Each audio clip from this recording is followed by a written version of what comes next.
Hey, what's up, everybody? It's Riccaboni, and I'm going to open some wrestling stuff. So last time we talked about Mattel Retros, we looked at Series 5, which was pretty cool.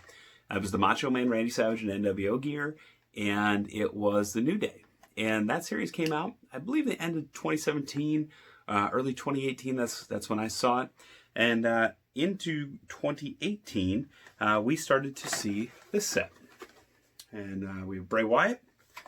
We have Shinsuke Nakamura, we have Daniel Bryan, and we have Wolfpack Sting. Now, as we mentioned last time, Series 1 came out in late 2016. I remember seeing them right after my son Zach was born. And he was born in November of 2016, so maybe early 2017.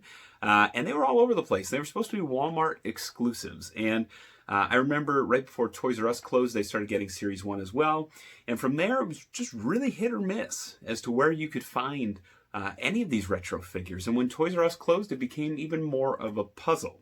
And this set in particular, I only remember seeing in the stores once. And this was actually the set where I thought, okay, now I'm going to jump in. Because after Series 1, there was kind of a lull to Series 2. Series 2 was hard to find, so it kind of felt like it might be Series 1, and that was it. But by the time we got to Series 6, it was on, because these have 3 really, really awesome figures, and one that you could probably pass on. So we'll start with the one you could pass on first. Now, this is Sting, and he's in his Wolfpack gear. Sting, of course, he comes with the stand. On the bottom of the stand is the QR code that you can input into WWE Mayhem, which is a cool game where you use XP to power up your wrestlers. You would unlock Wolfpack Sting if you did that. We're going to open him up. And this series in particular, I remember seeing once at Target, and it was kind of it was the reason where that I started to collect these, because at that time, you know, you'd seen a couple here or there, and I passed on Series 1 just because they were everywhere. Now kind of a mistake, especially with some of the prices that I've had to pay to go back and get those. Roman Reigns being over $100, and even Brock Lesnar, John Cena, Ultimate Warrior, some of the more common figures, now going for upwards of $50. But here is Sting. Now, Sting was in Series 2, but he was in his, more recognizable black and white Crow gear. Sting here is in his Wolfpack attire. Of course, Sting joined the NWO Wolfpack, which was a splinter organization, splintered off from the NWO, led by Kevin Nash, Big Sexy. And this one, it's not a bad figure, but for me it's a pass because it just looks identical to the black and white Sting. And if you can only afford one, and if you can only pick one, I would pick the black and white Sting that's more recognizable.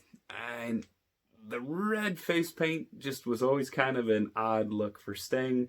And all of his recognizable moments came in the white when he was a Sting, as opposed to the quote-unquote surfer Sting. So I'd pass on this one, and I'd pick up the black and white one. This is probably one of the few in the classic line that I'd pass on, only because there's a better one. So he's got the spring-loaded action. Last time we talked about the history of the spring-loading action. It was the very first series of Hasbro's, which were from 1990 to 1994, where the Ultimate Warrior, who was Sting's tag team partner as the Blade Runners in the UWF, he had the spring-loaded action. Jimmy Snuka would have it. The Rockers would have it. And it's one of the most divisive poses and actions in the entire line. Some people love it because you can bounce up. Other people hate it because the legs are together and you can't peel the legs apart. So it's a cool action. I like it. Some people don't, but that's Sting. Good figure. If you only had to get one Sting, though, I would go with the Series 2 black and white Sting. Next up is a man who I got to meet and know a little bit in Ring of Honor. He's a man who is on my, quote-unquote bucket list of folks that I'd love to call a match for. Narrowly missed the opportunity. But this is one of the best figures of this set. It's Shinsuke Nakamura. Now, if you open this one up, In the last video, we talked about Randy Savage, his Series 5 figure, having a arms up and arms down packaging variation. Nakamura does not have that variation, but he is packaged arms up for whatever that is worth. And it marks the first time in the line that I'm aware of that there's actually an extra joint added to the leg. So that is pretty cool. The press slam motion is not mechanized, so you can keep the arms where you want and you don't have to hear that horrible cracking sound. And this figure is great. Nakamura, he's a guy that's been one of the best in the world for quite some time. First undercut in the history of the Hasbro or Mattel lines that I'm aware of. Again, first time this knee action is there, and you can do his running knee. And just overall a great figure. Again, some raised detail on the belt, on the wristbands, on the boots. Really knocked it out of the park with this one. Nakamura, this is a must-buy, especially Ringside Collectibles has had this one now for the last couple of weeks for about $9.99. That's the cheapest you're going to find it in quite some time. So Nakamura, that's a must pick up. And this set in particular is strange because we talked last time about Five Below, about Ollies, about Big Lots. Those are great places to find these on the cheap. Occasionally, they move fast when they get them. I never saw this series at Big Lots or Ollies or Five Below. Your mileage may vary. Apparently these showed up in Florida, in the Orlando area, and in Houston at Five Below, but and some Big Lots, but never saw them there. So there you go. The next one in the set is also one of my dream commentary guys, Daniel Bryan. Daniel Bryan, of course, he walked out of WrestleMania 30 in New Orleans with the WWE Championship high above his head. He's a guy that was one of the greatest Ring of Honor champions of all time. And I think if we look close enough here, yeah, there you can see right up there. He's actually on my wall quite a bit. So some of the posters that I copped from the Ring of Honor office. Daniel Bryan, one of the greatest of all time, period, end of story.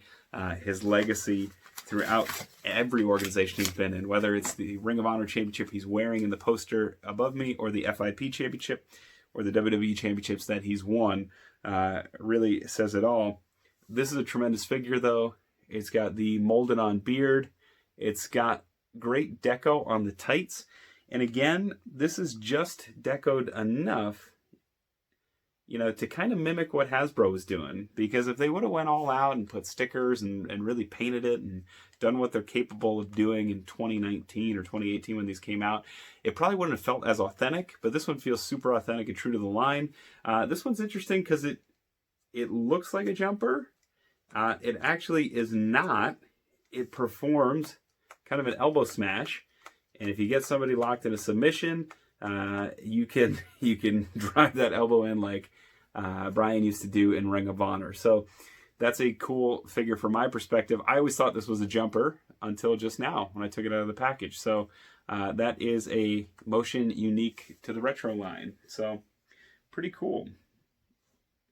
And of course, Daniel Bryan got his first action figure in the Mattel Basic Series and has had quite a few since then. So pretty neat there. This next one might be the best figure of the set, and that's saying something because I really enjoy Nakamura. I think Nakamura is one of the best figures in the set, period. But you could say the same about this one. We have Bray Wyatt.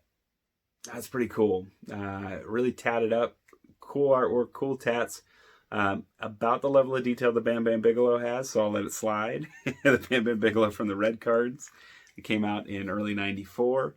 But this one, he's got the old big boss man action, or the Akeem action, where you can kind of flip him and flick him. And he's got snakeskin boots, which are pretty cool. Again, though, sufficient level of detail, doesn't over detail it, makes it fit right in. That's what I love about this line the most. These are perfectly to scale. These are detailed in a way that makes them feel like they were released around that time, not over detailed. and they're really cool action figures in general. So all in all, the set is remarkable. It's wonderful. Sting's first action figure came out. Sting was actually the very first action figure I ever bought or was ever purchased for me at Toys R Us on Grape Street in Whitehall, Pennsylvania in 1990. In the blue gear with the pink face paint.